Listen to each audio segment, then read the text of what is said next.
very last one. It's quite interesting. Since apartheid was built upon institutionalized racism on a national level, the government held the right to enforce discriminatory policies and punish the people who violated them. Prejudice towards non-white people existed in South Africa before apartheid began, but apartheid put racist practices under the control of the government officials. Below are some of the most significant laws to go into effect under apartheid, reinforcing the separation between peoples of different races. One of them was the Prohibition of Mixed Marriages Act of 1949. My parents were both alive in 1949. This was the first law established under apartheid, making marriage between white people and non-white people illegal. Then there was the Immorality Act of 1950. Similarly, this specified that people of different races could not have romantic relationships with each other. Trevor was born a crime, as this book is in fact titled, under the law because he is the child of a black mother and a white father. It was illegal to be mixed or born to parents of different races, which is why he and his mother feared being discovered. Even though colored people were also descended from black and white ancestors, it wasn't illegal to be colored, born of two colored parents. Ow. Another law was called the Population Registration Act, also from 1950. This act forced all South Africans to identify with one of three racial groups: black, white, or colored. Asian or Indian and Pakistani was added as a fourth racial group later on. The law included definitions of all racial groups and established that the group would receive unequal treatment. Then there was one called the Group Areas Act, also from 1950. This mandated that racial groups be physically separated and that people would reside in different regions according to race. Under this law, black South Africans were forced to move into newly designated neighborhoods called townships, which were situated outside white cities to house black laborers. An example of a township from the book is Soweto, where Trevor spent his early childhood. Here's another one called the Bantu Education Act. This one was from 1953. This established that black people would receive a lesser education than white people, limited to mostly low-level and low-related and job-related skills. Instead of learning traditional subjects like history, science, students at black schools learned things like how to build roads and grow crops. Black students were taught only in their home languages, and their educational materials were censored to keep them from significant educational advancement.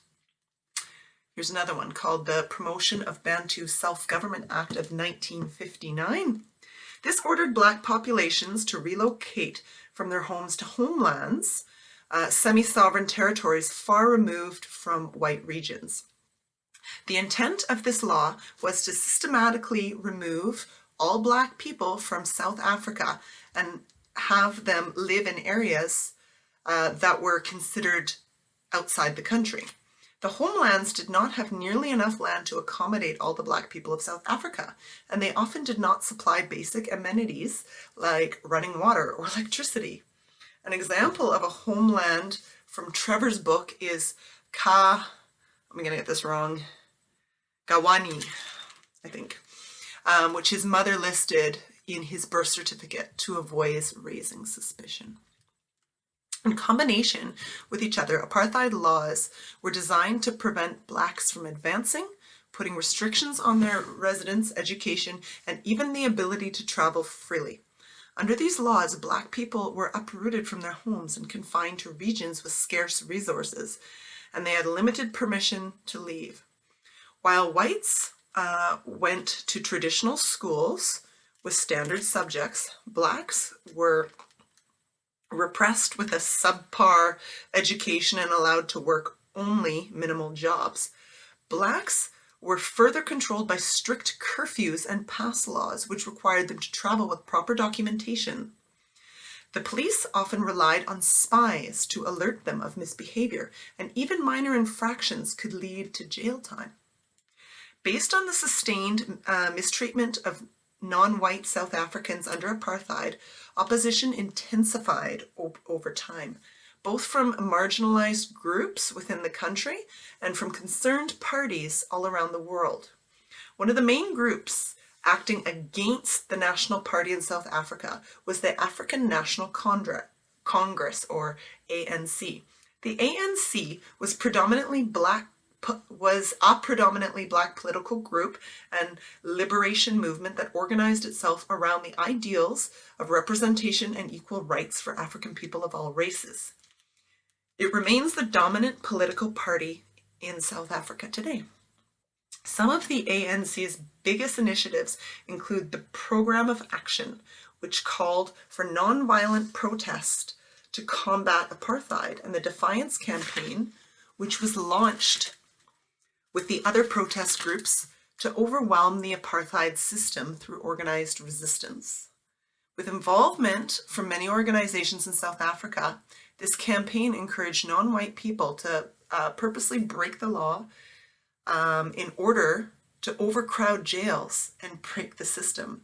Approximately 8,000 individuals went to jail as part of this mass effort, which wasn't enough to upend apartheid, but it raised awareness for the resistance effort.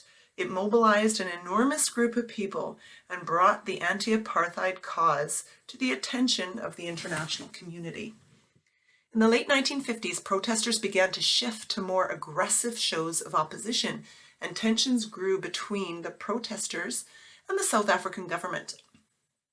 A particularly significant movement in the transition from passive to active resistance was the Sharpeville massacre in 1960.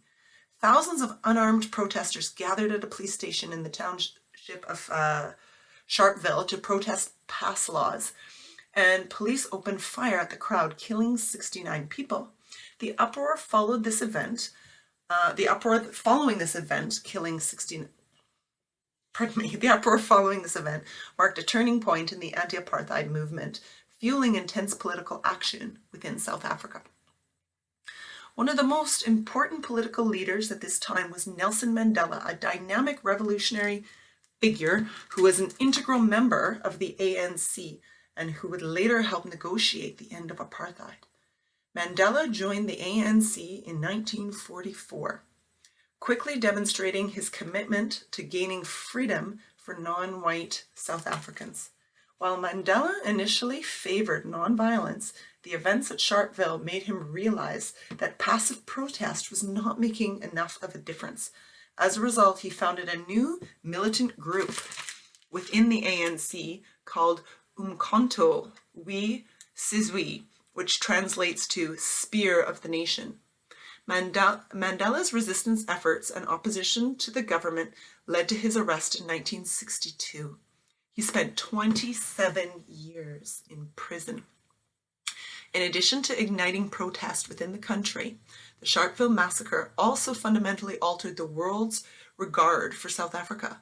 At first, other countries had stayed out of the apartheid debate because they thought South African politics didn't concern them.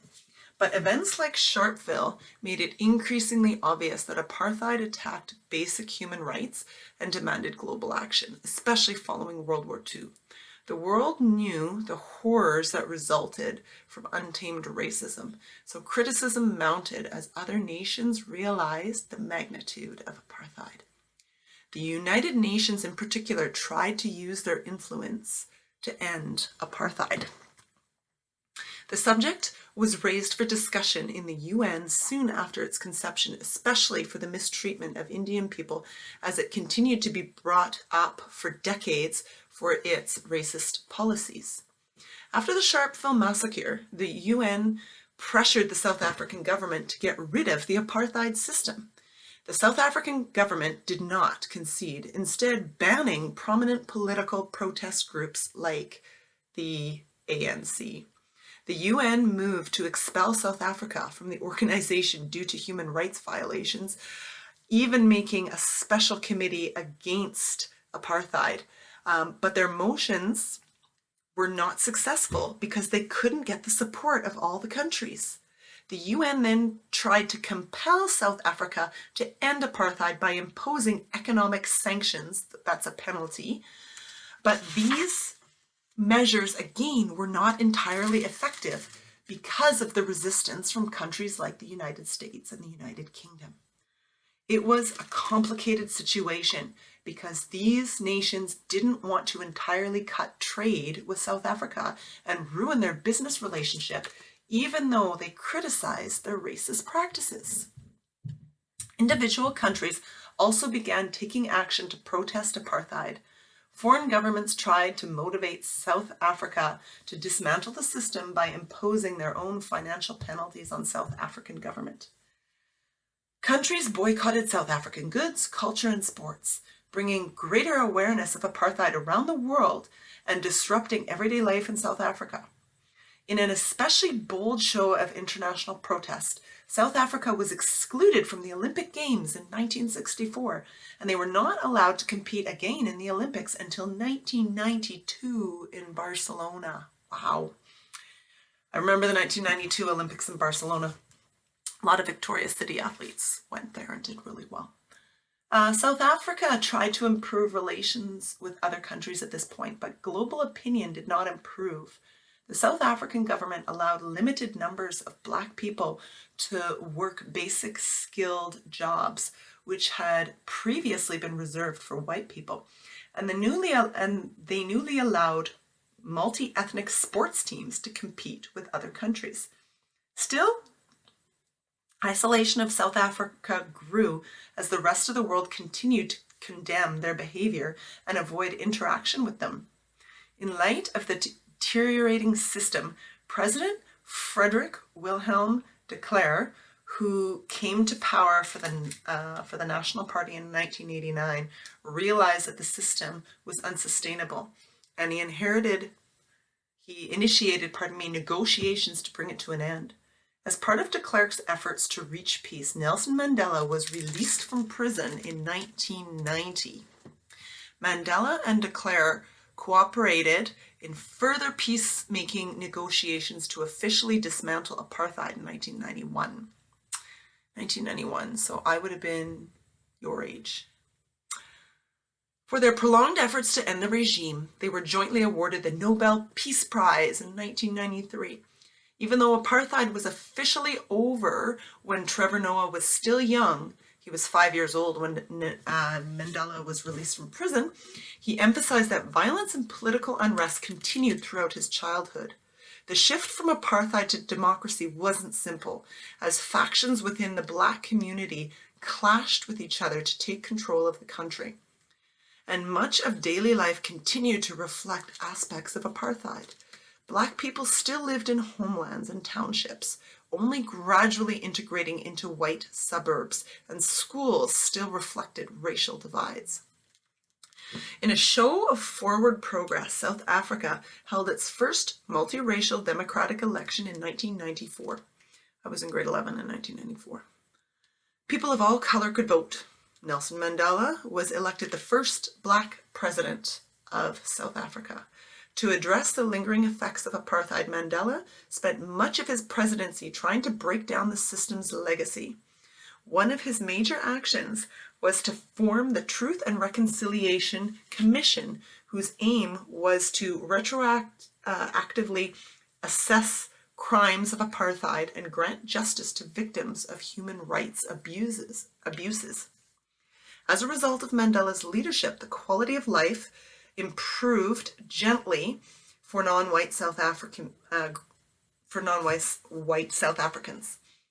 Communities are now integrated, and non-white people don't face the same deprivation in terms of housing, education, and jobs.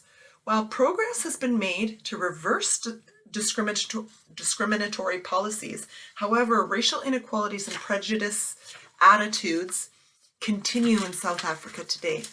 Levels of poverty tend to correlate with race. and there remains limited social mobility for non-white people. With these consequences of apartheid persisting decades later, it is clearly not as easy a task to resolve underlying inequalities. To fully address the legacy of apartheid, the South African government continues to work towards unity and equal opportunity for all races. The UN and other countries continue to watch and encourage progress. And that is it. Quite a fascinating story, isn't it? So this, as a reminder, was the version that was modified for your age group. The original is called, same thing, Trevor Noah, Born a Crime. The cover looks similar. Maybe within a few years, if this is something you're really interested in, you could think about reading the original.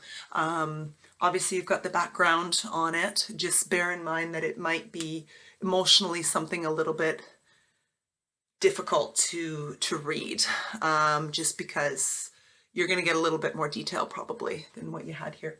Now that it's over, this is not an assignment, but I do want to invite you to think about a few things, like how lucky we are. Most of us anyway, were born here and have managed to live most of our lives here. And although it's not perfect, things like racism do exist. However, not to the level of apartheid and even post-apartheid South Africa.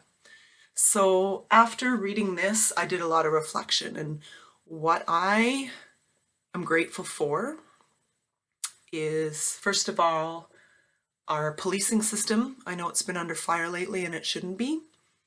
We're very lucky. Our medical system. If we go into the hospital with a bullet wound, we're not going to be turned away because we might not have the money to pay for it. We're just going to get treated. Our education system. None of you were turned away at the doors because of the color of your skin. Everyone got the same thing. So those three things are policing, our medical, and our education. I'm very grateful for. So I would like for you guys to reflect on this.